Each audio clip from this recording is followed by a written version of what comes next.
Praise the lord. యేసుక్రీస్తు నామములో మీ అందరికీ శుభములు తెలియజేస్తూ ఉన్నాను. మరి మనం గత కొద్ది రోజులుగా నీతిమంతునికి ఆపదలు అనేకం కలుగుతూ ఉన్నాయి. ఎందుకని అనేటువంటి ఆలోచన చాలామందికి వస్తూ ఉంటుంటుంది. భక్తిహీనులు చూసినట్లయితే వాళ్ళు మరి చాలా అద్భుతమైన జీవితాన్ని జీవిస్తూ ఉన్నారు. భక్తిపరులు చూసినట్లయితే వారి జీవితంలో ఎప్పుడూ సమస్యలు అనుభవిస్తున్నారు. అంటే కీర్తన 34:19 దేవుని వాక్యం సెలవిస్తుందంటే, నీతిమంతునికి కలుగు ఆపదలు అనేకములు, వాటన్నిటిలో నుండి యెహోవా వానిని విడిపించును. హల్లెలూయా. సరే, ఈ రోజున మరి ఒక అద్భుతమైన అంశాన్ని మనం ధ్యానం చేసుకుందాం. యోసేపును అతని సహోదరులను మనం చూసినట్లయితే ఈరోజు ఒక అద్భుతమైన సంఘటన మనం నేర్చుకుందాం. స్తోత్రం దేవా సర్వోన్నతుడా, ఈరోజు ఈ యొక్క వాక్యపు వెలుగులో మమ్మల్ని నడిపించి బలపరచమని, విత్తబడిచిన వాక్యం వ్యర్థం కాకుండా ప్రతి హృదయంలో నాటబడి నూరంతల పంట అనుభవించిన కృప చూపించమని యేసుక్రీస్తు నామములో ప్రార్థించి నమ్మి పొందుకుని ఉన్నాం తండ్రి. ఆమేన్. హల్లెలూయా. చాలా సంతోషించదగ్గ విషయం ఇక్కడ మనం గమనించినట్లయితే, ప్రియమైనటువంటి సహోదరి స్నేహితులరా, ఆదికాండం 37:3-5 వచనాల వరకు మనం చదివినట్లయితే, యాకోబు కుమారుల సంఖ్య 12, 11వ స్థానంలో యోసేపు జన్మించాడు. అంటే మరి అతనికి 10 మంది అన్నయ్యలు ఉన్నారని చెప్పి మనకు అర్థమవుతుంది. బెన్యామీన్ అనేటువంటి తమ్ముడు కూడా ఉన్నాడు. ఈ 12 మంది కుమారులు యోసేపు మాత్రం కష్ట నష్టాలు, శ్రమలు, ఇటువంటి మార్గాల గుండా నడిచాడు. మిగతా 11 మంది జీవితం వేరు. ఈ యొక్క యోసేపు జీవితం చాలా ప్రత్యేకించబడినటువంటిదిగా ఉన్నదన్నమాట. కలలకనే వరాన్ని యోసేపునకు ప్రభు దయచేశాడు.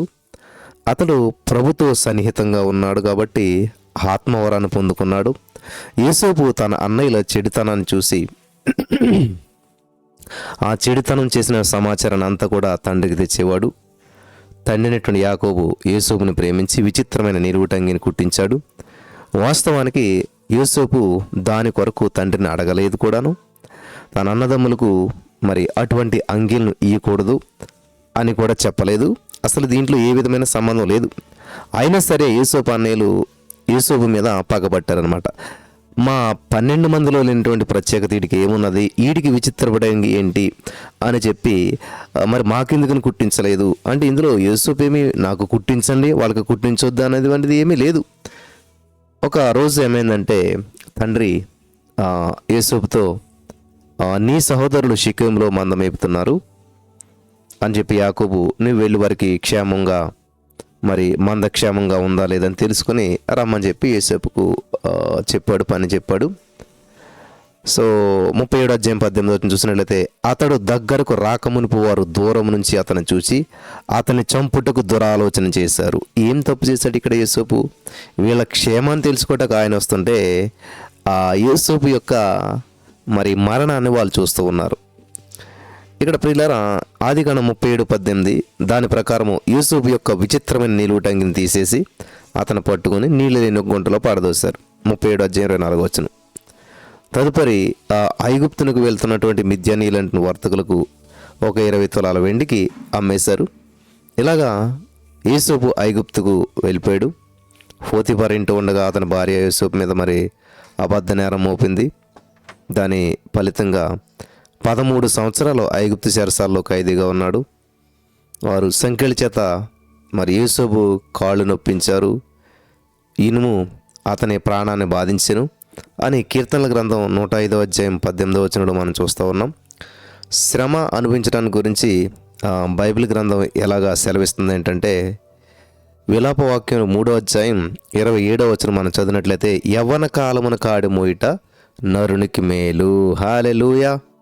అవును నా ప్రియమైనటువంటి సహోదరి స్నేహితులరా, దేవుడు యోసేపును పుటం వేసి మరి బంగారం ఎలాగైతే చక్కగా పుటం వేయబడిన బంగారం, శోధించబడిన బంగారం మరింత సువర్ణమైనట్లుగా యోసేపు జీవితాన్ని మరింత ప్రకాశవంతంగా మార్చడానికి దేవుడు ఈ యొక్క పరిస్థితుల గుండా వెళ్ళటానికి అనుకూలతను ఇచ్చాడనమాట.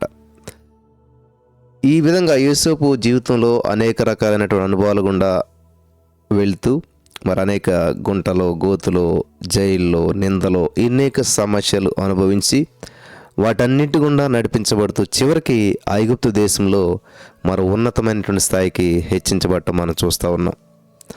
ఆరంభం అల్పమైందే కానీ అంతం మాత్రం మహిమగలదా ఉన్నది. ఇక్కడ మహిమ కలిగినటువంటి అంతం ఉంది. అందుకే దేవుడు చెప్తాడు, కార్యారంభం కంటే కార్యాంతం మేలు.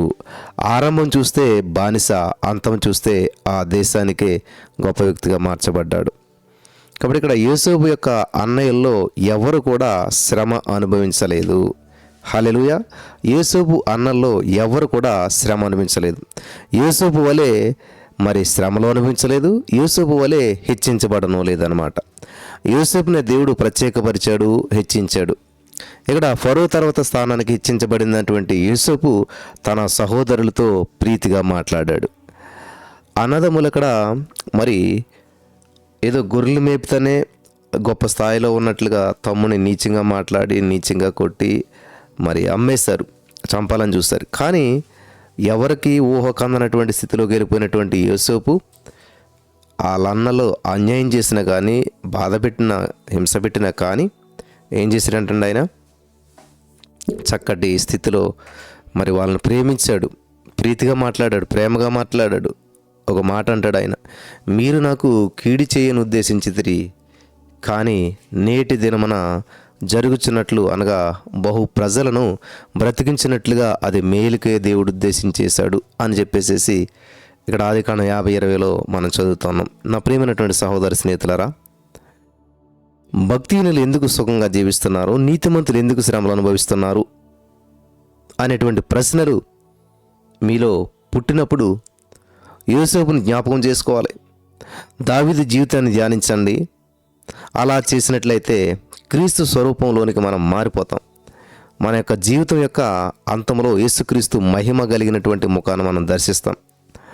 మీ యొక్క శ్రమల తీవ్రతను లక్ష్య పెట్టకుండా మీ కొరకు ప్రభు సిద్ధపరిచినటువంటి ఆ పరలోక మహిమను చూడాలి మనం ఎప్పుడు కూడాను. దేవుడు తన సృష్టి కార్యక్రమాన్ని 6 దినాల్లో పూర్తి చేశాడు. అస్తమయమును ఉదయమును కలుగగా ఒక దినమయ్యను. ఆదికాండం 1:5 మనం చూస్తూ ఉన్నాం. అస్తమయము అంటే సాయంకాలము, వెంబడి అరుణోదయము అనగా తెల్లవారుజాము. అందువలన బైబిల్ ఆయన కోపము నిమిషమాత్రం ఉండును, ఆయన దయ ఆశకాలమంతా నిలిచును, సాయంకాలమున ఏడ్పు వచ్చిన, రాత్రి ఉండిన, ఉదయమున సంతోషం కలుగును. కీర్తన 35 అని చెప్తుంది ఇక్కడ. సాయంకాలము ఎల్లప్పుడూ కూడా నిలిచి ఉండదు. దానిని దేవుడు సమాప్తం చేసి చక్కటి ఉదయకాలమున దయచేశాడు. నీతి సూర్యుడైనటువంటి యేసుక్రీస్తు ప్రభువారు మీ మీద ఉదయించినప్పుడు దైవికమైనటువంటి సంతోషాన్ని అనుభవిస్తూ ఉన్నారు. ఆమేన్, హల్లెలూయా. అవును నా ప్రియమైనటువంటి సహోదరి స్నేహితులారా, మీకు ఒక మహిమ కలిగినటువంటి ఉదయకాలం కలదు. యేసుక్రీస్తు ప్రభువారు నేను దావీదు వేరు చిగురును సంతానమును ప్రకాశమానమైన వేకుచుక్కునై ఉన్నానని చెప్తూ ఉన్నాడు ప్రకటన 22:16. కాబట్టి ఇప్పుడు ఏమి జరుగుచున్నది అని కలవరం చెందకుండా ముగింపులో ఏమి జరుగుచున్నది అని సహనంతో కనిపెట్టాలి. మొదట తర్వాత ఈ అంశాన్ని మనం ధ్యానించాలి. మొదట తర్వాత, కేవలం మొదట మాత్రమే కాదు. కయ్యను మొదట బలి అర్పించాడు, కానీ దేవుడు అంగీకరించలేదు. తర్వాత హేబెలు అర్పించిన కానుకను దేవుడు అంగీకరించాడు. బయలు ప్రవక్తలు కట్టినటువంటి బలిపీఠం మీదకి అగ్ని దిగి రాలేదు, మొదట అదే. కానీ తర్వాత ఏలియా కట్టిన బలిపీఠం మీదకి అగ్ని దిగి వచ్చింది. ఆమేన్. ఇజ్రాయేలీలో మొదటి రాజు అయినటువంటి సౌలు దేవుని ఆజ్ఞను శిరసా వహించలేదు. అతని మరణం పరితాపకం అన్నమాట. తదుపరి రాజుగా అభిషేకించబడిన దావీదు జీవితం జయకరంగా ఉన్నది, అంతం మహిమ కలిగిందై ఉన్నది. కాబట్టి ఇక్కడ మీ ఎదుట ఉన్నటువంటి భక్తిహీనుల జీవితాన్ని చూసి అసూయ పడవద్దు. వింటున్నారా? అసూయ పడవద్దు. దేని కాలమందో అది చక్కగా ఉండినట్లు సమస్తమును దేవుడు నియమించి ఉన్నాడు. ఆమేన్, హల్లెలూయా. దేవునికి స్తోత్రం. దేవుడు నియమించి ఉన్నాడు. ప్రసంగి 3:11. దేవుడు తగిన సమయంలో ఆయన మిమ్మల్ని హెచ్చించి రీతిగానే బలిష్టమని చేతుకుని దేన మనసుకులైండి. 1 పేతురు 5:6. ప్రియులరా, ఒక 2 పాయింట్స్ నేను చెప్పి ఈ యొక్క వర్తమానాన్ని ముగించాలని చెప్పి ఆశపడుతున్నాను. నెంబర్ 1, నీతిమంతులను పరిశోధించి తెలుసుకున్న నిమిత్తము ప్రభువు శ్రమలను, శోధనలను అనుమతిస్తున్నాడు. అనుమతించడం వేరు, ఆయన ఇవ్వటం వేరు. ఆయన ఇవ్వట్లేదు, శోధకుడు నిన్ను శోధిస్తానంటే నా బిడ్డ స్ట్రాంగ్ కాబట్టి ఓకే అని అనుమతిస్తూ ఉన్నాడు. నీ జీవితంలో వచ్చే ప్రతి శ్రమకు దేవుడు కారణం కాదు, కానీ దేవుడు అనుమతి లేకుండా రాదు. అర్థమైందా? దేవుడు కారణం కాదు, కానీ దేవుడు అనుమతి ఇవ్వకుండా రాదు. కాబట్టి ఈ రోజున మీరు చాలామంది నేను శ్రమ, వ్యాధి, బాధలు అనుభవిస్తున్నా సరే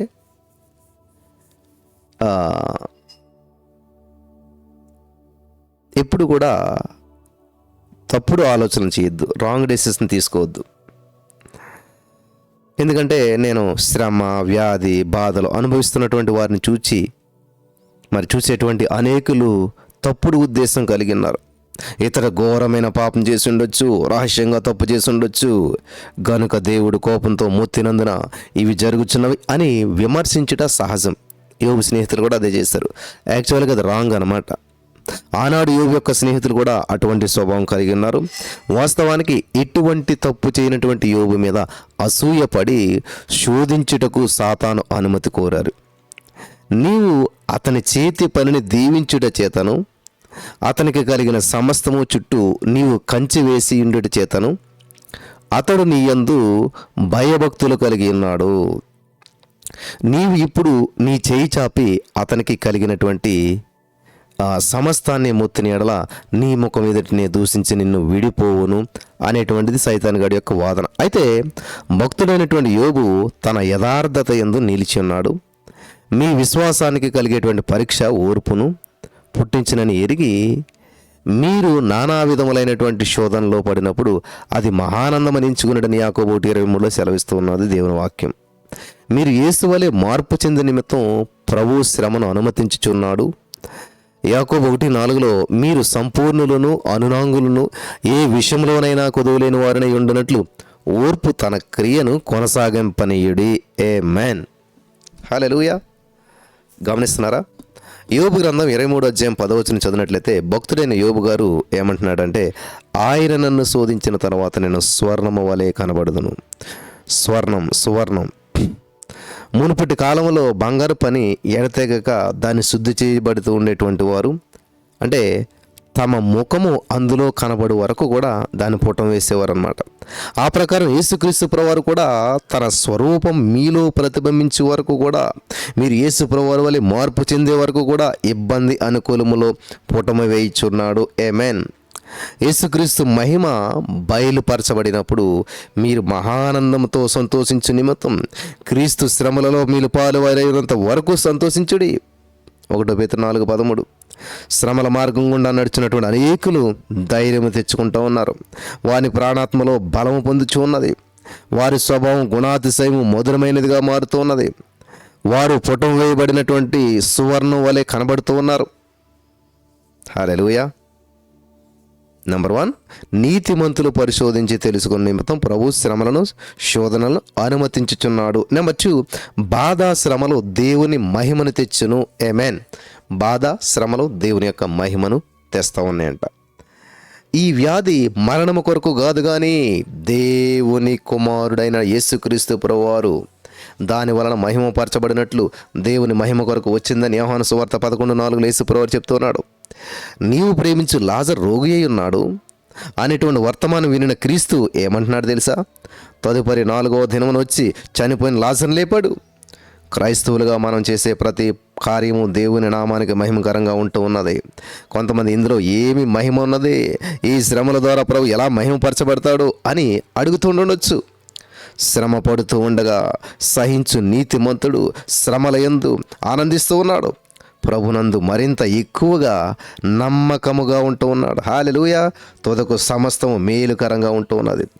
ప్రభువు నాకు ఎంతో నమ్మదగిన వాడై ఉన్నాడు అనేటువంటి సాక్ష్యం చెప్తూ దేవునిని మహిమపరచుచు క్రీస్తు యేసు యొక్క దయారసాన్ని బట్టి మీ అందరి మీద నేనంత ఆపేక్ష కలిగి ఉన్నానో దేవుడే సాక్షి అని చెప్పి ఫిలిప్పీ 1:8 ప్రభు మాత్రమే సమస్త మహిమ, ఘనత, స్తుతి స్తోత్రాలకు పాత్రుడు. లోకంలో ఉన్న ప్రతి వారికి శ్రమలు, కష్టాలు ఈ లోకము దుష్టిని యందు పడి ఉన్నది. 1 యోహాను 5:20. కాబట్టి అంతటి శ్రమలు, ప్రతి కుటుంబంలో నరకముల శ్రమలు, రకరకాల శ్రమలు. అయితే ప్రతి దేవుని బిడ్డ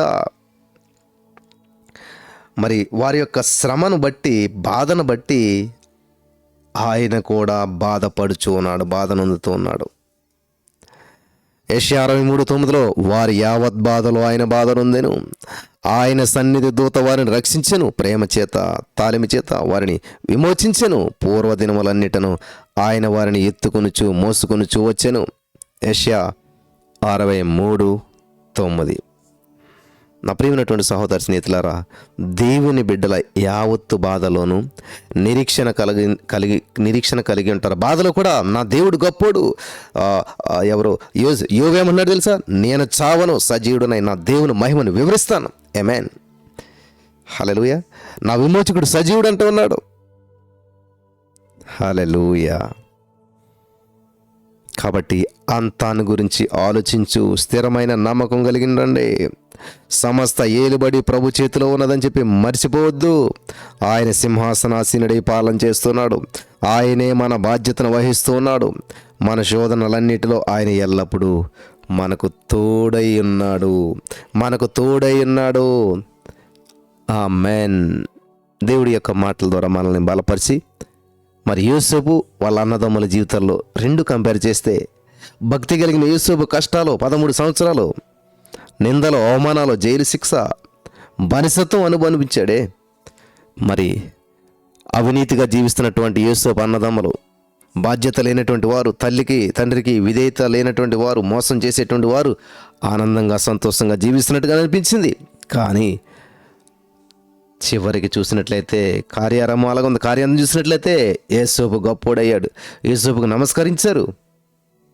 ఈరోజున నీ నిరీక్షను విడిచిపెట్టొద్దు, నీ నీతిని విడిచిపెట్టొద్దు.